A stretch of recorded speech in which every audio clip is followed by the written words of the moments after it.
Donc moi je suis vétérinaire de formation et la particularité de mon approche c'est que j'allie à la fois la formation fondamentale de physiologie, d'anatomie, d'ethnologie, tout ce qu'on apprend à l'école vétérinaire, à d'autres approches plus traditionnelles mais aussi à mon avis plus globales comme la médecine traditionnelle chinoise, la médecine anthroposophique et puis aussi et surtout la partie expérientielle. Pour moi, dans le quotidien, c'est indispensable d'allier à la fois toutes les connaissances, y compris des connaissances très pointues comme la physique quantique, avec l'expérience du vivant.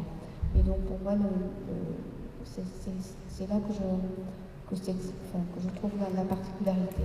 Alors mon quotidien, c'est avec des animaux de ferme ou de compagnie et aussi des animaux sauvages, de considérer la pathologie quand il y en a une pathologie organique, un trouble du comportement, mais aussi qui est l'animal et qu'est-ce qu'il fait dans votre vie, d'avoir un diagnostic qui n'est pas de dire c'est tel microbe qui a donné telle maladie, mais de donner l'histoire de pourquoi est-ce que cet animal à ce moment-là est soit rentré dans votre vie, à cette pathologie, quand elle est organique, ou à ce trouble du comportement. Donc voilà mon quotidien. Et donc ce que je peux en tirer, c'est aussi bien avec des animaux de compagnie, des animaux de ferme et des animaux sauvages, ça peut aussi aller jusqu'au puceron. Pourquoi est-ce que le puceron est arrivé ce jour-là sur votre rosier? Pourquoi la souris est arrivée grignotée alors que jusqu'ici il n'y en avait pas, ou limite dans votre placard? Donc c'est tout de la puce à l'éléphant ou de la bactérie à la vache ou la baleine. Alors, quelques flashs maintenant de ce que je peux transmettre, moi, de ces 20 ans de pratique. La première, c'est que pour moi, l'animal est un révélateur pour l'humain. Alors, là où on le conçoit assez bien, c'est pour un animal domestique qui vit en contact avec une famille ou un éleveur avec ses animaux.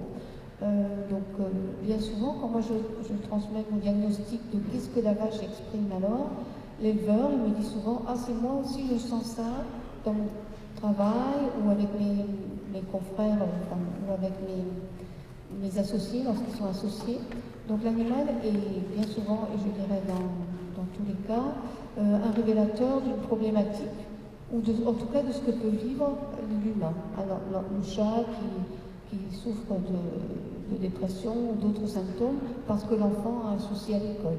Et au-delà d'être le révélateur d'une problématique, bien souvent, l'animal, parce que le premier réflexe de l'humain, c'est de dire c'est ma faute si l'animal est malade.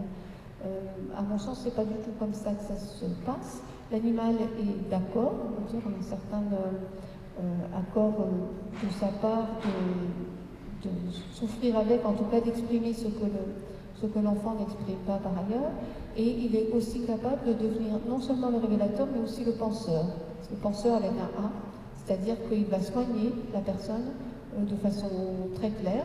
La personne qui a un trouble à un endroit particulier de son corps, le chien vient se poser dessus, le chat vient dormir ou ronronner à proximité, ou la vache va aussi réguler une problématique familiale, une problématique plus large de la ferme, voire une problématique passée. Un autre flash que je peux faire, c'est l'animal qui est un miroir.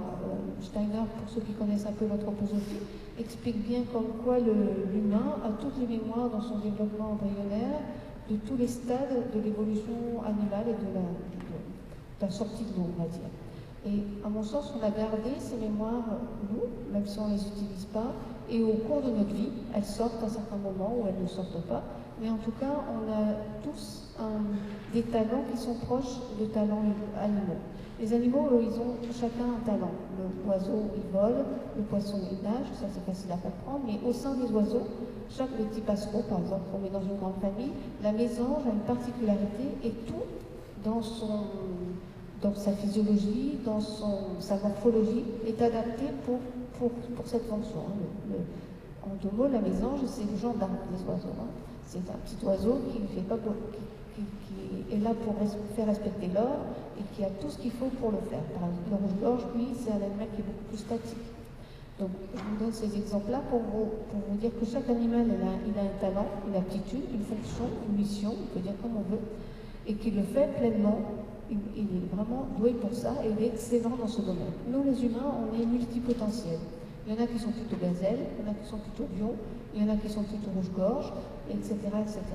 Et donc d'aller à la rencontre du monde animal nous permet aussi de mieux connaître nous, notre fonctionnement propre, et aussi savoir quel est notre talent dans la vie et quelle est notre aptitude en cas de danger. Si on est plutôt gazelle, c'est pas nécessaire de faire le lion ou le loup pour dissuader l'adversaire, parce que ça va à l'encontre de ce que notre physiologie propre, de notre comportement, de ce qui est plus juste pour nous. Et ça nous met bien sûr dans des situations où le symptôme physique, ou le malaise, ou la dépression, le trouble du comportement apparaît pour nous les humains. Donc voilà, pour l'animal miroir. L'autre flash que je vous propose de vous apporter, c'est l'animal comme facilitateur du monde, d'un autre monde, qui est le monde de la perception et des sens, que nous on a aussi. L'animal vit, il est pleinement dans le présent, c'est-à-dire la vache qui broute, elle est pleinement concentrée dans le choix, dans le fait de brouter déjà, et dans le choix du pissenlit.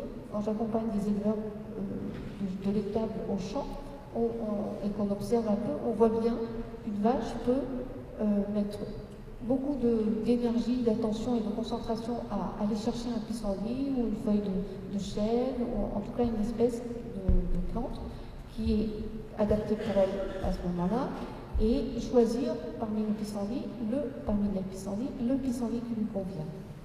Donc ça, c'est aussi étudié par les ethnobotanistes dans les populations d'animaux sauvages, le choix des remèdes.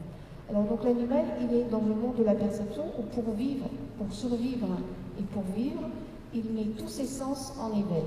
La vache qui broute, mais aussi la gazelle ou la biche qui broute au milieu de la savane ou au milieu de la clairière, elle doit être très concentrée sur le fait qu'elle broute et le choix de son espèce prairiale. Et puis, à la fois, il faut qu'elle ait tous ses sens en alerte pour que, s'il y a un danger, elle puisse bondir très vite et se mettre à l'abri. S'il faut qu'elle reste calculer où est le lion, où est le renard, ou bien où est l'homme ou le chien, et puis qu'elle calcule où elle va se mettre à l'abri, c'est sûr qu'elle sera croquée avant même d'avoir eu le temps de réagir. Donc de vivre avec des animaux et de les côtoyer et d'aller à leur rencontre, ça nous ouvre, nous, nos sens, nos perceptions d'humains. Donc je vais mettre deux illustrations. La première, c'est les petits enfants autistes. Au cours des ateliers, j'ai eu l'occasion d'en accueillir, qui sont dans ce monde-là, de la perception, de l'ultra-sensible et peut-être du monde de l'invisible, en tout cas ce qui n'est pas visible au quotidien, au commun des mortels. Eh bien, les animaux, il n'y a pas de problème avec. C'est plus difficile pour moi d'encadrer un groupe d'adultes dits autonomes qu'un groupe d'enfants autistes, parce qu'il y a un véritable dialogue qui s'installe dans une autre vie. Et l'autre chose, je ne sais plus ce que je voulais dire. Oui, le monde de l'invisible, pourquoi est-ce que le monde de la perception et des sens, pourquoi est-ce que les animaux nous donnent facilement accès à ça? C'est parce que nous, humains, bien sûr dans les ateliers que j'anime, la consigne c'est de pas parler, mais spontanément, quand on va voir un animal, on oublie un peu la partie du langage articulé, donc une partie un peu plus du cortex, et on a envie de toucher, il y a des odeurs, donc tous nos sens sont en éveil, donc c'est une fabuleuse école pour accéder à ce monde de la perception, du sensible.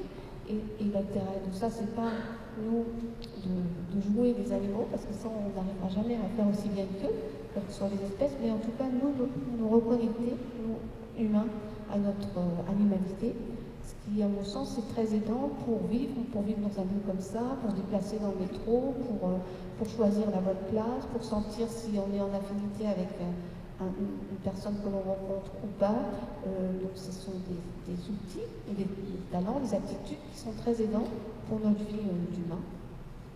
D'où l'intérêt d'aller à la rencontre des animaux.